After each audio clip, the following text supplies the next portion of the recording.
தேர்தலின் போது தெரிவித்த வாக்குறுதிகளுக்கு மாறாக பிரதமர் மோடி செயல்பட்டு வருவதாக அகில இந்திய பார்வர்ட் பிளாக் கட்சியின் தொழிற்சங்க பொதுச் செயலாளர் ஸ்ரீ திவாரி குற்றம் சாட்டியுள்ளார்.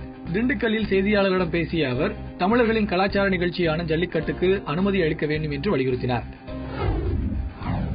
மதுரை மற்றும் விருதுநகர் மாவட்ட எல்லையில் அமைந்துள்ள சித்தூர் கிராமத்தில் உள்ள கண்மாய் உடைந்து நூற்றுக்கணக்கான ஏக்கரில் பயிரிடப்பட்டிருந்த நெற்பயிர்கள் சேதமடைந்துள்ளன. 6 மாதங்களுக்கு முன்னர் புதுப்பித்து கட்டப்பட்ட கண்மாயின் மடைப்பகுதியிலேயே நீர்க்கசிவு ஏற்பட்டு உடைப்பு ஏற்பட்டுள்ளதாக விவசாயிகள் புகார் தெரிவித்துள்ளனர். காஞ்சிபுரம் கச்சபேஸ்வரர் ஆலயத்தில் மார்கழி மாதத்தையொட்டி பல்வேறு கலை நிகழ்ச்சிகள் நடைபெற்று வருகின்றன.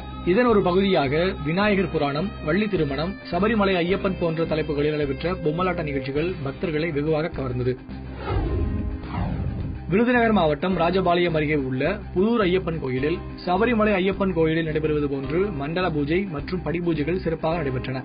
பக்தர்கள் 108 பால் குடங்களை ஊர்வலமாக எடுத்து வந்து அபிஷேகம் செய்தனர்.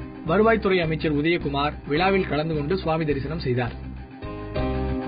கரூர் மாவட்டம் அரவக்குறிச்சியில் நாம் தமிழர் கட்சி சார்பில் நடைபெற்ற பொதுக்கூட்டத்தில் கட்சியின் தலைமை ஒருங்கிணைப்பாளர் சீமான் கலந்து கொண்டார். அப்போது கரூர் மாவட்டத்தில் உள்ள அரவக்குறிச்சி, குளித்தலை, கிருஷ்ணராயபுரம், கரூர் உள்ளிட்ட 4 சட்டமன்ற தொகுதிகளுக்கான வேட்பாளர்களை அறிமுகம் செய்தார்.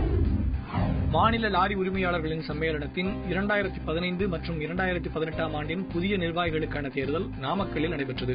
இதில் புதிய தலைவராக குமாரசாமி மற்றும் துணைத் தலைவர், பொருளாளர், செயலாளர் ஆகியோர் தேர்ந்தெடுக்கப்பட்டனர். பின்னர் செய்தியாளர்களிடம் பேசிய சங்கத்தின் புதிய தலைவர் குமாரசாமி, லாரிகளுக்கான வேக கட்டுப்பாட்டு கருவி பொருத்தும் பிரச்சினை மற்றும் சுங்க கட்டணம் முறைப்படுத்துவது குறித்து மத்திய அரசை வலியுறுத்தப் போவதாக தெரிவித்தார். மலைகளின் அரசு என்று அழைக்கப்படும் ஊட்டியில் இயற்கை எழில் கொஞ்சம் பகுதியான அவலாஞ்சிக்கு சுற்றுலா பயணிகளை வனத்துறையினர் பத்திரமாக அழைத்துச் செல்கின்றனர். சோலைக்காடுகள், நீர்வீழ்ச்சி, தலைபவானி, அப்பர் பவானி, பைன் ஃபாரஸ்ட் ஆகிய இடங்களையும் பார்த்துவிட்டு திரும்புவது மகிழ்ச்சி அளிப்பதாக சுற்றுலா பயணிகள் தெரிவிக்கின்றனர்.